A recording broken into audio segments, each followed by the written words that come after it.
Now, this is an example of what happens when you actually physically go to toy shops, such as Mel's Collectibles in Alfreton, and find out from people more knowledgeable than yourself stuff you didn't know before.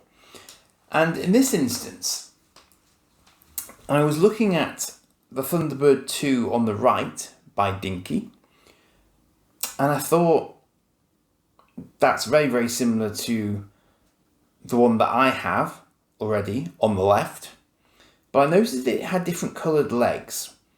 And I noticed that the legs were sturdier looking than the rather spindly yellow-legged version that I had.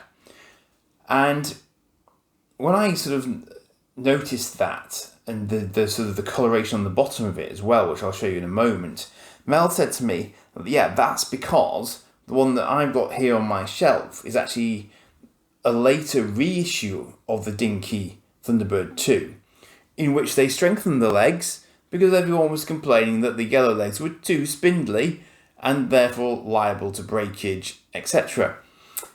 And I think I'd seen the red-legged one before, but I hadn't appreciated that it was that much of a variant on the yellow-legged version, because it's actually a little bit bigger as well. They're not the same size. If I turn over this slightly paler blue one I got from Mel's, you'll see that it's got a black underbelly to it, which really surprised me because there's absolutely no reason for it to have a black underbelly at all. It's not even vaguely green to start with, and now they're giving it a black underbelly. So I'm not entirely sure what Dinky had in mind, but it is definitely, there's no mistaking the Dinky on the underside of it. So they clearly are perfectly legitimate Thunderbird 2 Dinky toy. It's just that for some reason they chose not to go the sort of the full hog with the standard colouring. Now you can see that the earlier version of it that I've got actually mentions Meccano Limited on the bottom, as well as saying Dinky Toys Thunderbird 2.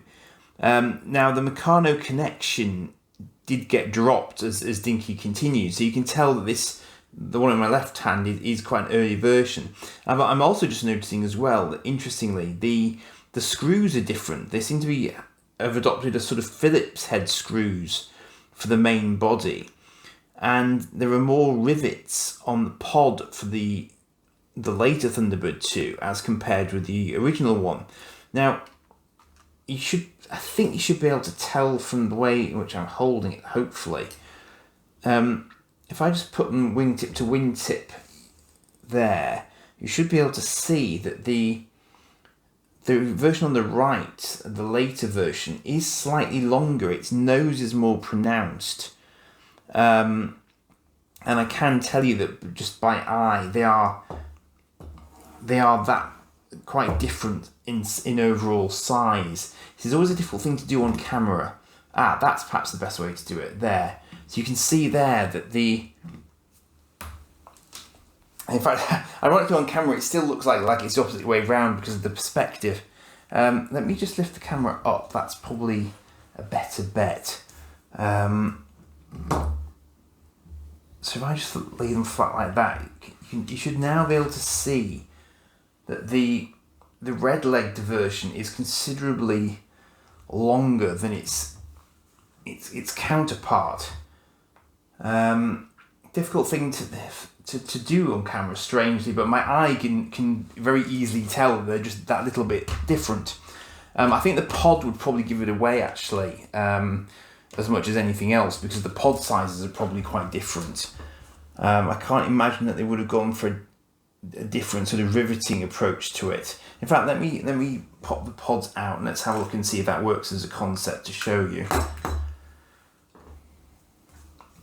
I didn't get a Thunderbird 4 with Mel's version. We did shake it in a sort of optimistic fashion, but nothing was forthcoming. So there you can see that again, it's funny because of perspective, it doesn't look so obvious, but you can see there that the more modern version's pod is longer than my earlier version. So I had no idea until I had that conversation that that there had been 2 releases of the Dinky Thunderbird 2. So of course that does kind of make my Thunderbird 2 collected sort of video slightly more inaccurate than even I had thought it was initially, because I didn't know that there had been 2 distinct Dinky releases. But obviously I stand corrected on that front.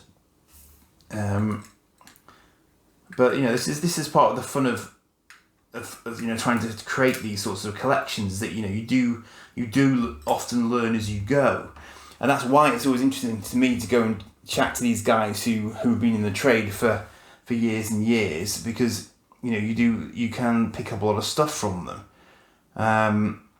and generally speaking they're very, very happy to share their knowledge with you. So even though it does look confusing when you're trying to video these things, this Thunderbird 2 is actually smaller than that Thunderbird 2.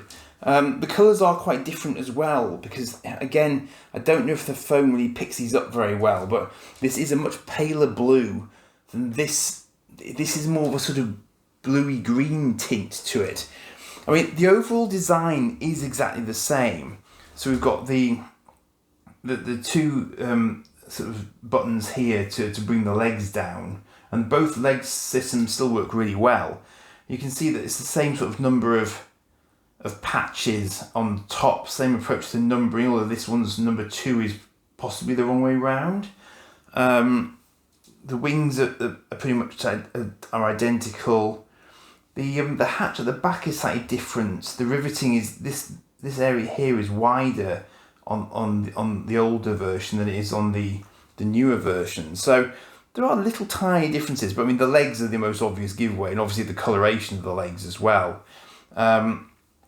But as I say, I suppose if you're trying to be a completist, you'd be looking for a red-legged version and a yellow version, because they are decidedly different at the end of the day, clearly. So yeah, just as I say, just a little nugget of information that I picked up on my travels, and you can go back and have a look at the Mel's Collectibles video on the channel, obviously, and see what else Mel had on his shelves, because the Thunderbird 2 was not the only example of old Dinky stuff there, but not by a long stretch. So there you go. But yeah, I just thought I'd share that one with you, and I can add that to my now rather large Thunderbird 2 collection, growing all the time. And in fact, I do have another one on the way, which you'll probably find interesting, but I haven't received it yet, so I'll bring that to you when I get it. Cheers for now.